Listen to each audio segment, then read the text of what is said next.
Have you ever stopped in the middle of your routine, on the train to work, mid-meeting, or washing your face at night, and suddenly asked yourself, why am I doing all of this?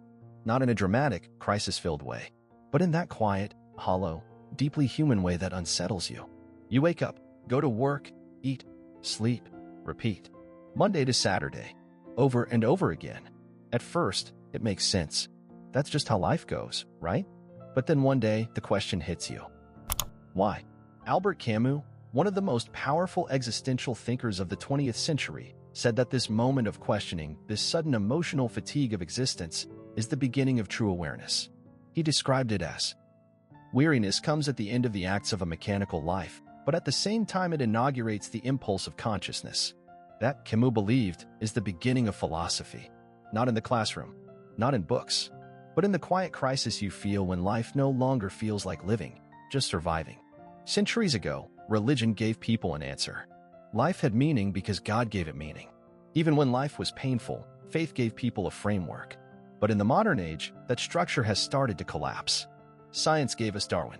Modernity gave us technology. But they didn't give us a purpose. Friedrich Nietzsche saw this coming. In The Gay Science, he wrote, God is dead. God remains dead. And we have killed him. He didn't mean that literally. What Nietzsche was pointing to was a crisis in Europe.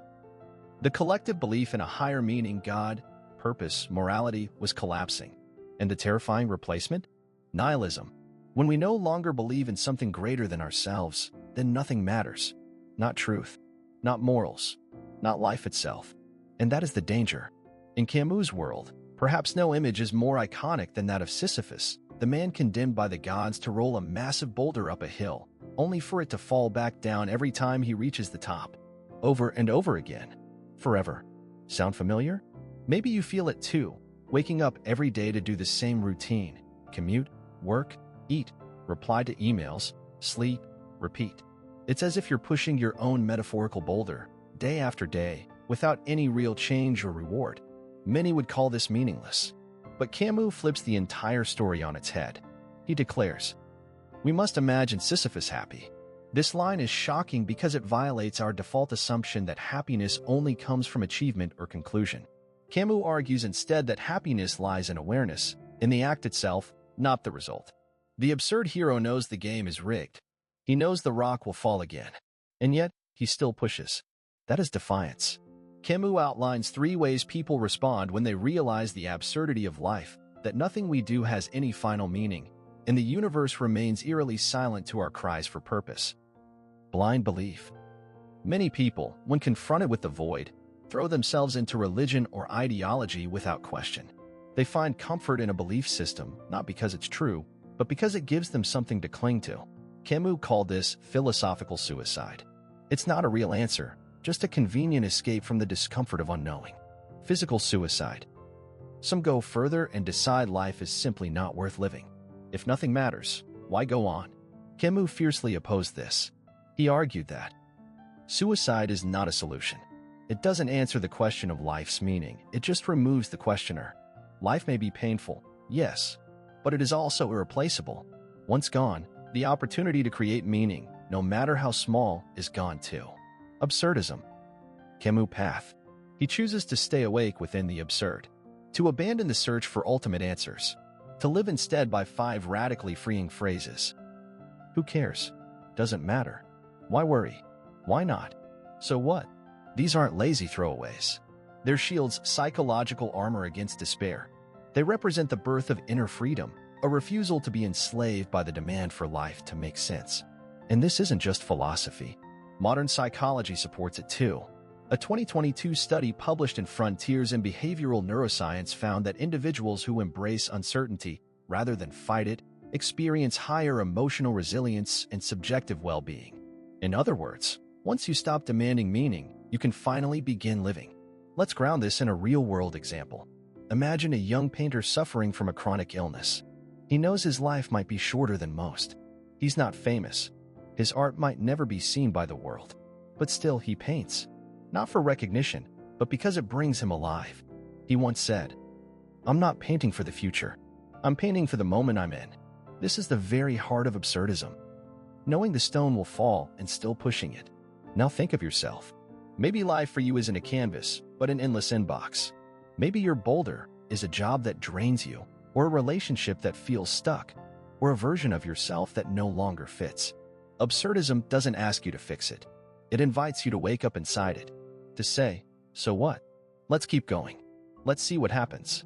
That moment of quiet defiance, where you choose to live fully despite the silence of the universe, is the birthplace of your freedom.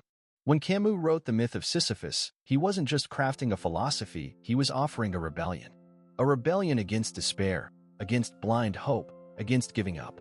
And he was doing it not from a distance, but from deep inside the absurd. He had lived it. Born in Algeria in 1913 to a poor family, Camus lost his father in World War I and grew up with his mother in near silence. She was partially deaf and emotionally distant. He developed tuberculosis in his 20s, a disease that nearly killed him and haunted him all his life. Yet despite these hardships, or perhaps because of them, Camus found a fierce clarity. In the depth of winter, I finally learned that within me there lay an invincible summer. That's the essence of absurdism, not to deny suffering, but to look it in the eye and still say, yes. Yes to trying. Yes to failing. Yes to beginning again. Let's look at what it really means to live as an absurd hero, as Camus envisioned. 1. You create your own meaning. In a world without a built-in purpose, your meaning doesn't arrive from the heavens. You build it, bit by bit, choice by choice. Whether it's writing a story that no one reads, planting a garden that may not bloom, or raising a child in an uncertain world, these acts, though absurd, are still worth it. They are your resistance against the void. As Camus wrote, the struggle itself towards the heights is enough to fill a man's heart. 2. You choose presence over purpose. Many people spend their lives asking, what is the purpose of this? But absurdism invites a different question. What is the experience of this? The smell of rain. The way your coffee tastes in silence. A stranger's laugh on the subway. These moments don't answer the big questions, but they whisper that life is still worth touching. Neuroscience backs this up.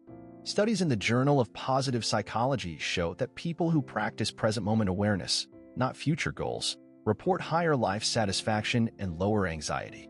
Absurdism isn't nihilism. It's engagement without expectation. 3. You embrace suffering without worshiping it. Camus doesn't glorify pain. He simply says it's inevitable. What matters is not how much you suffer, but how you respond to it. Think of Viktor Frankl, who survived Auschwitz. In Man's Search for Meaning, he echoed Camus.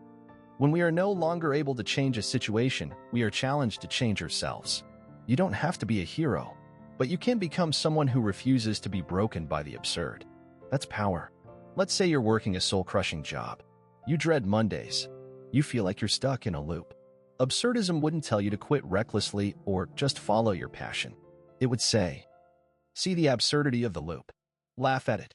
Then do something surprising. Take a small, rebellious action.